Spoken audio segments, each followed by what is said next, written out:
What's up, Eagles Nation? What's going on, NFL world? How you doing, division rivals? This is Steven Hyder with Gate City Sports Channel, the sports channel where the cerebral NFL fan comes for about 10 minutes of daily content. Good morning, good afternoon, good evening, whatever it is that you finally get around to watching this video. Once again, my name is Steven Hyder, and this is Gate City Sports Channel. Guys, if you are new to the channel, if you could do me a huge favor, please consider hitting that subscribe button, guys. It's what keeps us YouTubers motivated and pushing out content. And also to my OGs, you already know I'm going to ask you to do, hit that thumbs up button. Guys, you already know that thumbs up button is what communicates with YouTube and lets YouTube know to push this content out across the platform. All right, y'all. I want to jump into today's topic, guys, because I feel like it's one of these really, really heavy, deep, and important topics to discuss as Eagle fans. I've been requested by Philly Fresh for like over a month now if I would break down film on Jason Peters. On Sunday's live stream, he got particular and asked me if I would break down that Seattle game, the last game of the season.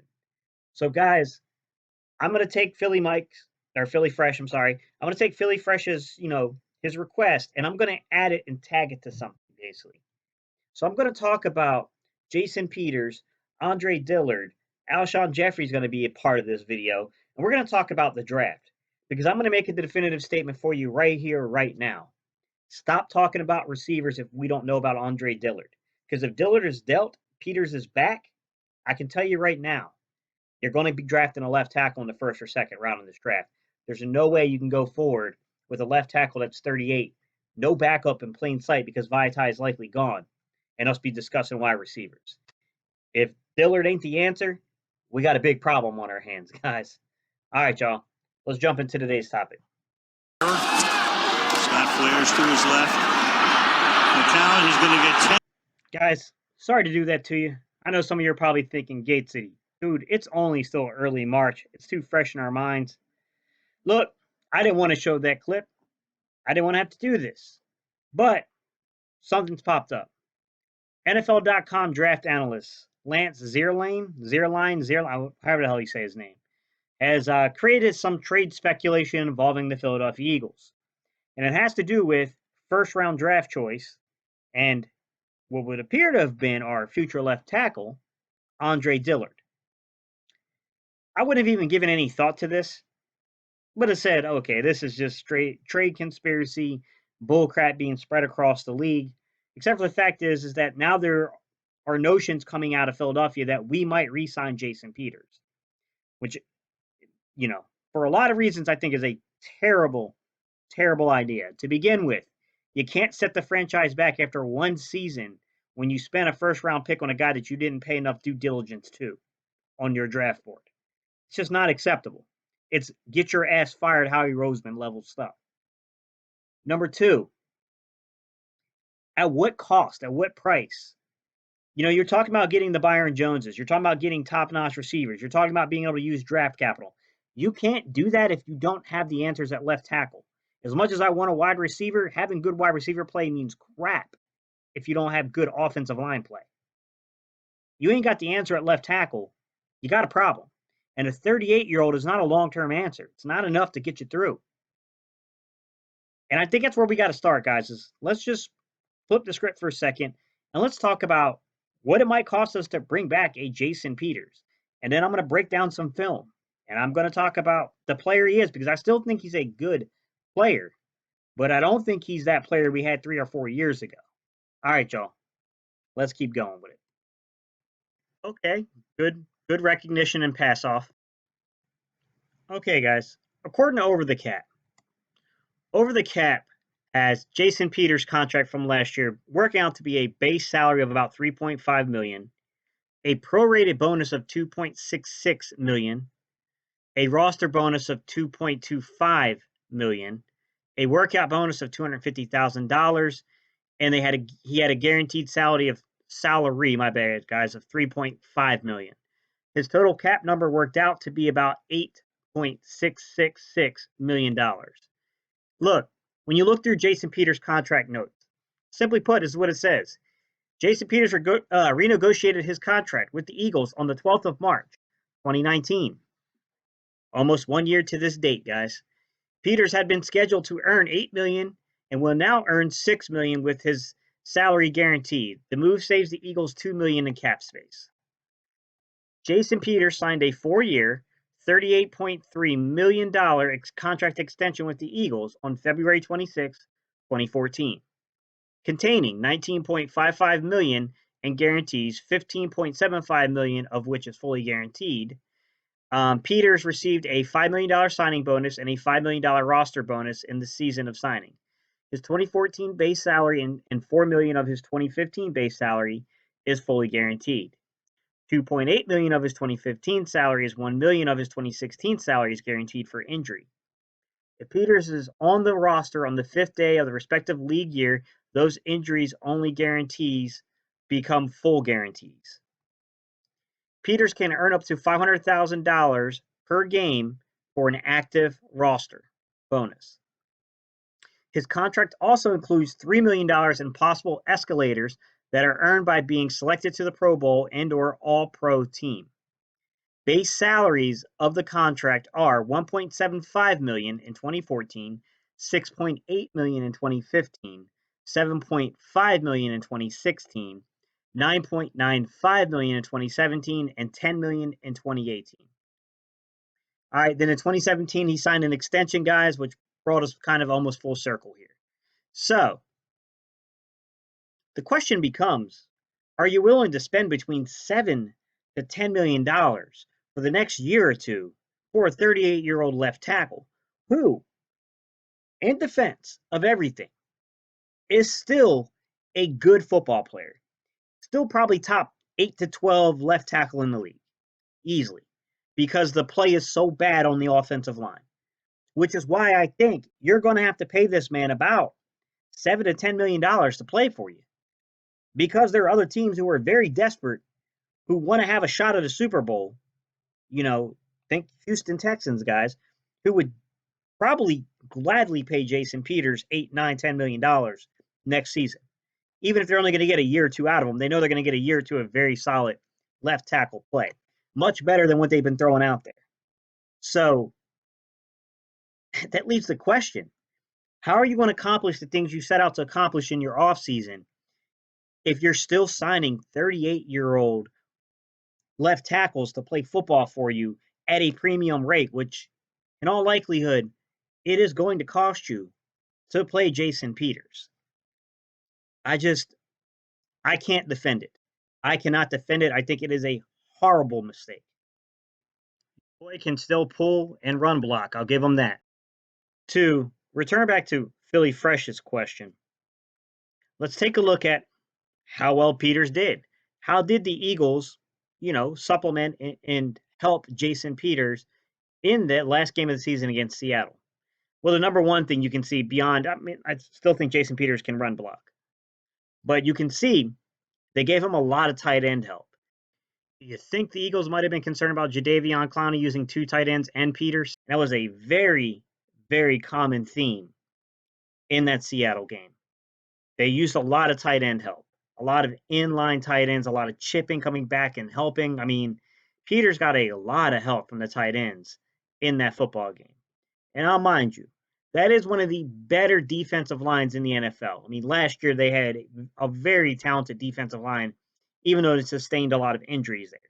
They were able to throw a lot of people like Jerron Reed at you, Jadeveon Clowney. They had very, very good talent in Seattle. That part, I'll give him half credit for. Peters and Clowney are one-on-one. Just don't give your inside shoulder up to Clowney. Guys, as much as I like Jason Peters, there were some concerns, even in the running game with him. Against guys that are maybe a step slower, Peters has got a lot of strength. He can move a guy. Pulling, when he pulled, he did pretty well. Although sometimes more athletic guys, Jason Peters now at 38, has a hard time getting his hands on these more athletic guys, even when he's pulling or getting to the second level. And there were a couple times where if he would have just made contact with his assigned block, would have been a big play, but Peters missed. All right, big guy, got to get to that second level and make that block. You can't. These are the things you've got to be mindful of with a 38-year-old left tackle. And this problem doesn't go away. This is going to be a major headache if we do not get this thing figured out for next season. Peters is so focused on Clowney, he gives that 5 technique a free release. I really like Jason Peters. I do, but he's lost a step. He constantly will miss, games, if not series within games due to injury. He's a good locker room guy. He's a class act. I love everything he represents, and I thought he represented this, organization in this city very well for a long time. But these are the decisions that Howie Roseman specifically stated he was going to have to make. You can't bring back 38-year-old left tackles. There are 3 things in life: death, taxes, and a Jason Peters false start. Especially when you got a 25-year-old older young guy. He was an older rookie back there playing left tackle that you drafted in the first round. You can't sit him 2 years, guys. You can't do that. You can't. You can't trade him. If you trade him, I've lost all faith in that you know what you're doing. Teams are way too desperate for left tackle play. You can't go take a first rounder that slid because you didn't understand his mental case and his mental issues. I'm sorry, you drafted this young man in the first round. You got so many holes on this football team. You got to find a way of helping this young man work through those mental issues he's having. You can't trade it. I'm sorry. You wrapped yourself into this guy. You got to give Jason Peters a hug and tell him you appreciate everything that he's done for this organization. But it's time to move on. You got to move on. It's time for Andre Dillard to take that step. We should not be hearing rumors of packaging Andre Dillard and Alshon Jeffrey together to dump Jeffrey's salary. Because now you cost the organization more money it doesn't have. And by the way, now you're going to have to pay Jason Peters or Vaitai, who's the other oddball I haven't heard people talking about here. You're going to have to pay them premier left tackle money to come in and play. I'm okay with Vaitai. I think the guy's earned his contract. But let's not mistake what you're doing there.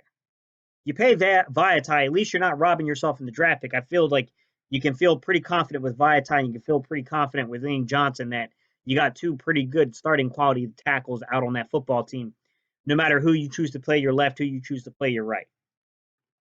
I think you'll be okay there. But with that said, it is going to cost you money. It's probably going to, derail what you can do in terms of the cornerback and the wide receiver market that you wanted to dip your toes into during this offseason. And by the way, you still would need a third swing lineman to play because Pryor can probably play right tackle.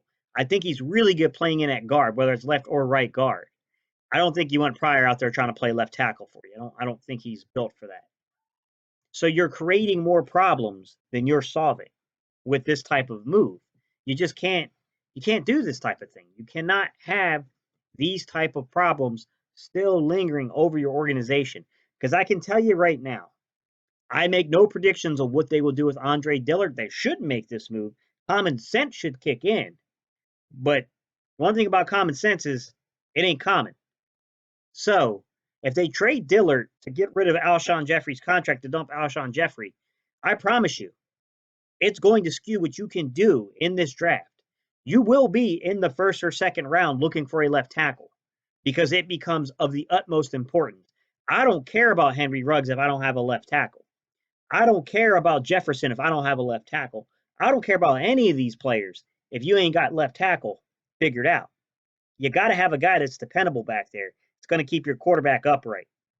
None of that crap matters without a left tackle. I'm sorry, guys. It just doesn't. That's a problem, guys. This whole situation is a problem that hopefully this organization is not actually considering. This is just bullcrap that they're either trying to posture with people or this is bullcrap other people are reporting that has really no merit. I don't know, guys. Sometimes, though, you know the saying, where there's smoke, there's fire. So clearly this organization, at the very minimal, is uncomfortable with Andre Dillard. And at the worst case scenario, has completely given up on this kid and is ready to ship him out. All right, what's up, guys? Questions of the day. I just realized as I was going through and doing some of these edits as I was finishing this video up that I might have got a little triggered in this video. My bad. Appreciate y'all playing my therapist today because I pretty much use this as that. So let me return the favor and be your therapist and, give your advice and guidance in the comment section. Here's your questions of the day. Number one, what should the Eagles do about Jason Peters? Allow him to find a new team in free agency? Resign him back as the starting left tackle? See if maybe, in its staffel, he would accept a backup player / coaching role type scenario, kind of like a Josh McCown did. Number two, what do you think about Andre Dillard? Do you like the proposed Dillard and Jeffrey trade? Bearing in mind, tackle play across this league is not very good. Hence the reason Andre Dillard would be such an attractive person to attach to an Alshon Jeffrey trade.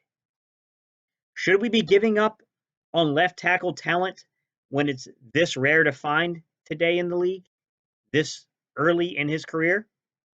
Let me know your thoughts there. And then number three, what I call the wild card scenario that I haven't heard discussed, and it's the only scenario where if you don't believe in Andre Dillard, it makes sense to me, which is, what about Vaitai? What about Big V? I doubt he returns in a backup role. I don't think you're going to convince this guy to come back as a backup. I just think he's going to have a lot of demand in the free agency market. Would you sign him to be the new right tackle or left tackle? So, flip Lane Johnson over to left tackle, move Vaitai to right tackle, or Vaitai over to left tackle and leave Lane Johnson at right tackle. And then give him starter money and then trade Dillard and Jeffrey in a trade. And then maybe see if you can't convince Peters to come back as a backup / coach role that we proposed in, that first scenario. Or maybe go out and find somebody either in the draft or find somebody in free agency to play the third tackle role with Vaitai now as your left tackle. Obviously, you're going to add a pick with Dillard. People are going to take on Alshon Jeffrey's contract with Andre Dillard attached to that trade, I promise you. And in addition, you're going to get a draft pick for a starting caliber young left tackle, which Andre Dillard has a lot of he's got a lot of potential. What was he billed as, guys? He was billed as the most pro-ready pass-blocking left tackle in last year's draft. It's now or never for a guy like Dillard. Either we believe in Dillard and he's our guy, and Vaitai and Peters are gone, or we don't believe in him. We're going to do something foolish like sign Jason Peters back at age 38 and I guess try to figure out in the draft or free agency some other kind of long-term plans. Or we're going to go the Vaitai route and say, look, this guy has been a very good football player for the Eagles, including starting in a Super Bowl for us. The guy has earned the next contract, and that's where we're going to go. That's the questions of the day, guys. Hey, if you're new to the channel, please don't forget to like, comment, and subscribe. To my OGs, smash that thumbs up button. And y'all know what time it is. How we close these videos, we go a little something like EAGLES. All right, y'all. Big topic, I know, but please let me know your thoughts. This is an important one, I think.